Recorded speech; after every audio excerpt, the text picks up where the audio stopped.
Hello and a very warm welcome to the late April garden tour of this permaculture no-dig kitchen garden.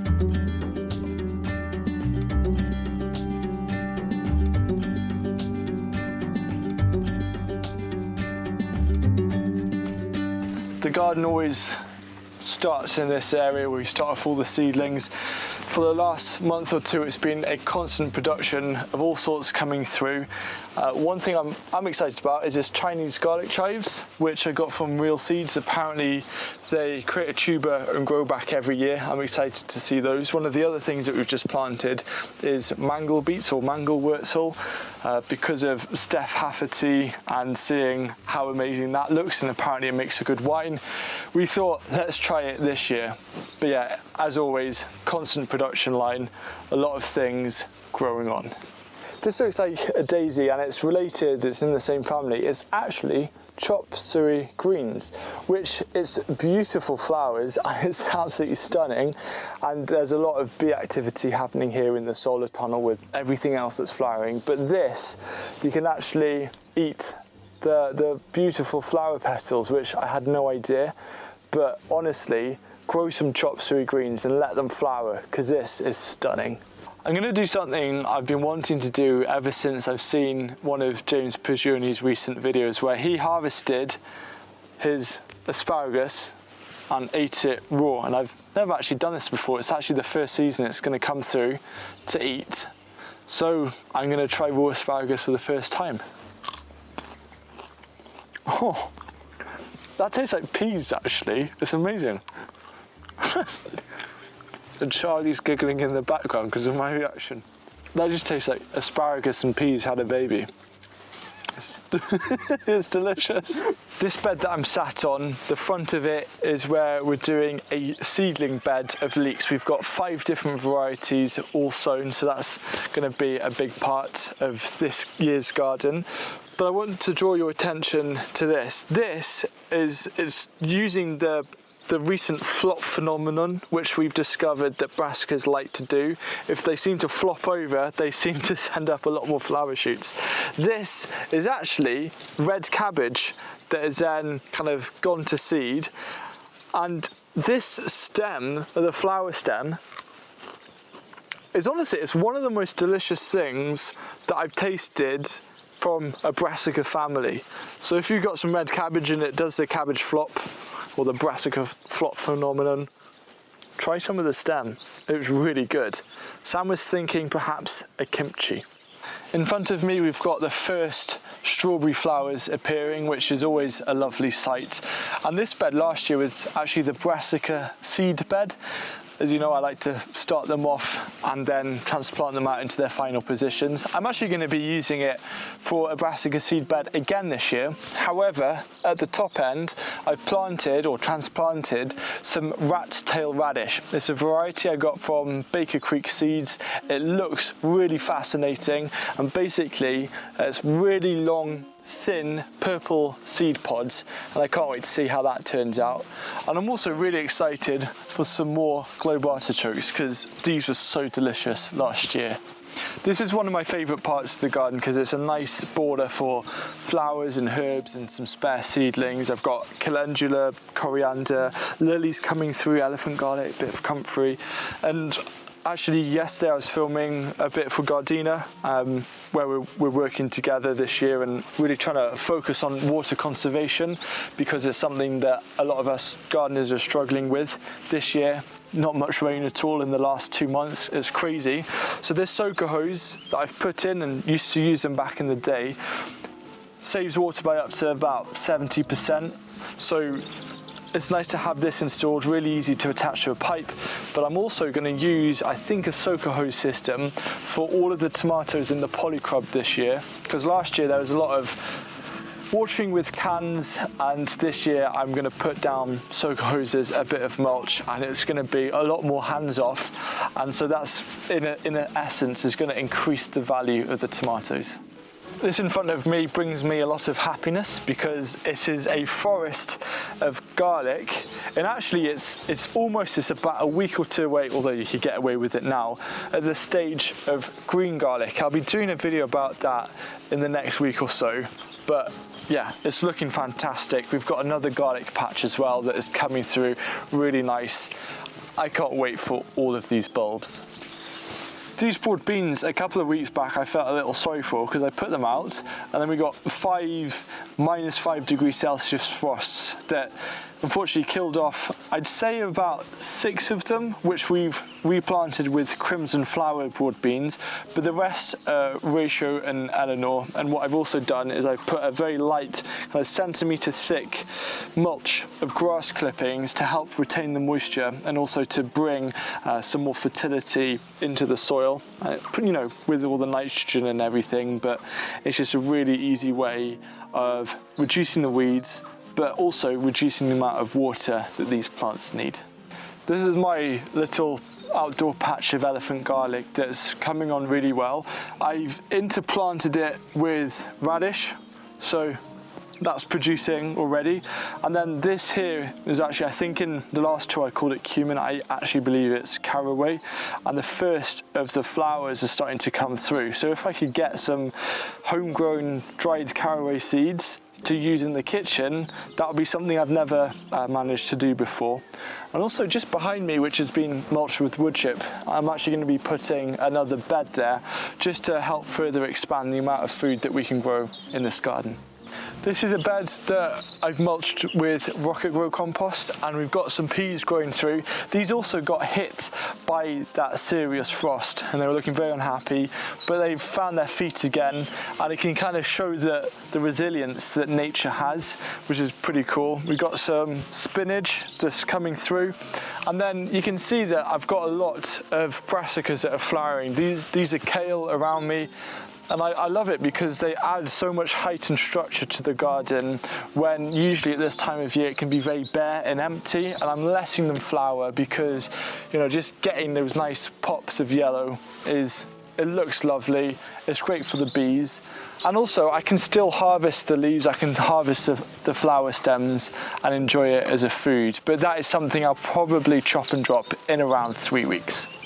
On the theme of chop and drop, I've actually been chopping and dropping some of this swede, which I'm also letting flower just like the kale.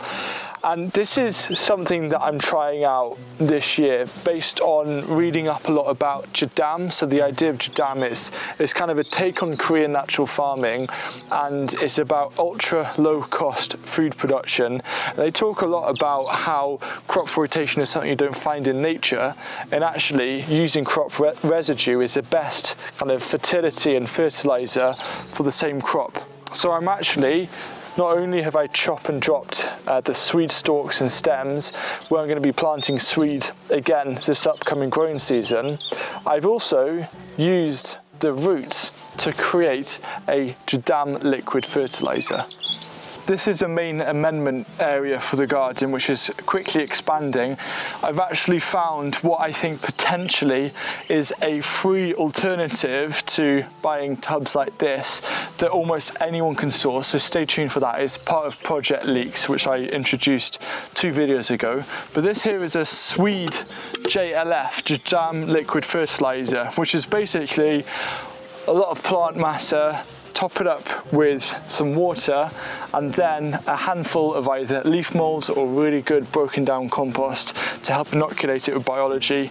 Leave it for a few weeks and then you dilute it and apply it to your plants. And this is something that I'll be sharing a lot more coming up in the channel, and I think it's something really fascinating for us to help reduce dependence on compost, but to also get better and tastier harvests using free resources. It almost always feels like it's summer here in the polycrub, and everything is going nuts as it usually does. We've got all of the kind of first and second early potatoes starting to come through. This is a second round of them. The main round is probably just a few weeks away from being harvested, and then all of this is just growing absolute bonkers. This will all be replaced. We've got garlic that's going to be effectively green garlic, but all this will be replaced by cucumbers and tomatoes, etc. A lot more chop and drop happening, but it's just starting to turn into even more life and even more food. I think the craziest thing about the polycrub is that it hasn't seemed to be hit by frost at all over winter. This is physalis, and it's coming through and it's doing a second flush. I thought it was an annual. It's kind of growing like a perennial, lots of green lantern shapes appearing. So much better than any kind of physalis that you get chucked on some random desserts in a pub. But the other thing that I want to draw your attention to is this chervil here and this dill. We've also got lots of tomato plants just coming up. These are all self-sown. So you know how much I love to grow herbs and then let them flower. Well, you get all these free plants coming through. Another example is one of the areas actually in the main garden, we have a ton of dill and coriander coming through in like a little micro forest. I didn't have to sow those seeds. They've self-sown and I can transplant and move them about. So they're kind of plants, including tomatoes. You plant them once, let them drop some of the fruits or the seeds, and they'll come back every year. And I think that's so magical. One of the heroes in recent videos has been this purple sprouting broccoli patch. This is, I believe, Claret F1, but I lost the seed label, but I'm pretty confident it is. It's been so productive. It's kind of coming to the end now, so I'm going to do one big final harvest, maybe let a few of them flower and potentially save a little bit of seed, but really pleased with how well this has done. Now, at the other end of this bed is actually some fennel that's grown from last year. I'm going to let this flower because fennel flowers are beautiful, and when you have the tiny green seeds, they taste like little sweet bombs of aniseed. It's something everyone's got to try. And then inside I've also got some peas growing. I've got some Oscar dwarf peas, which are really early peas, and some Quima de Rapa, which I've mentioned in a recent video. That's actually getting quite close to harvesting. It's basically a sprouted turnip top, and it looks really cool, and I've been amazed at how quick it's growing. This bed here is more of a perennial focused bed. Behind me, it's kind of splayed and gone crazy, is a perennial kale, which I believe you can actually take cuttings of. It's a short-lived perennial. I'm going to take cuttings of and see what happens.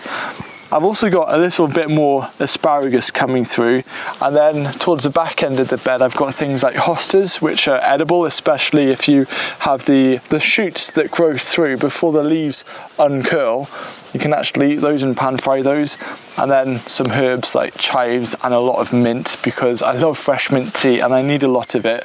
And yes, I'm growing it in a raised bed because I want lots of mint. If it ends up taking over the whole bed, well, maybe apart from the asparagus, I wouldn't care. To the right of me, I've got Oregon sugar snap peas, which is just starting to get underway, looking nice. This bed has been a bit of a challenge. The soil has been so hard, but we've actually been treating this with some JMS, Jadam microbial solution, which you basically make with sea salt, potatoes, water and leaf mold, and we'll share that in another video. We've been applying it, and the soil quality now is, I mean, it's anecdotal, but it feels to me that it's starting to loosen up and look a lot richer. So I'm really pleased about that, because last year when we were trying to grow the squashes in here, it was basically like trying to get through brick. And also what's really nice is that all of the flowers of the soft fruits, such as the red currants and the gooseberries, are starting to come out. They don't look anything special, but the bees do like them.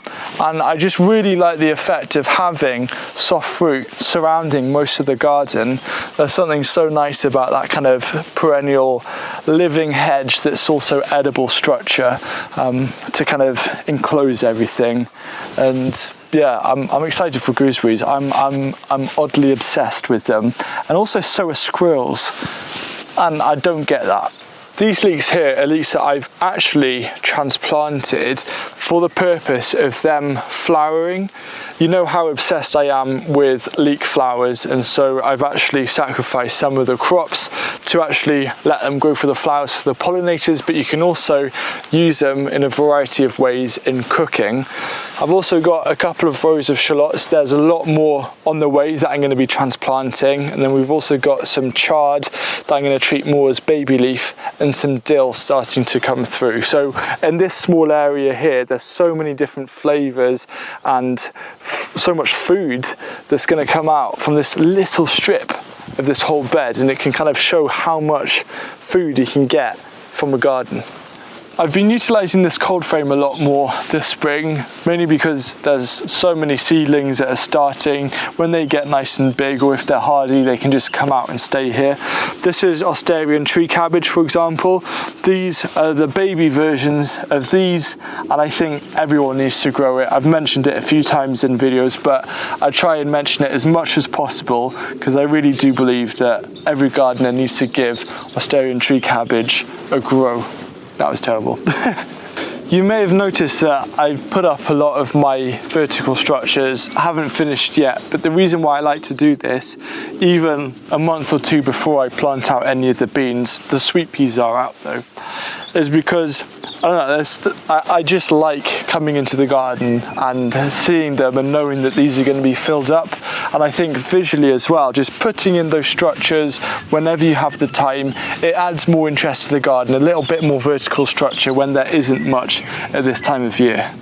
On this channel, I'm going to make sure that every month I do a garden tour just to share what's happening, give you some ideas and thoughts and some considerations. I know a lot of you are new to growing and are very keen to start enjoying harvest. So this video here is going to show you 10 crops that you can harvest in under 2 months from today.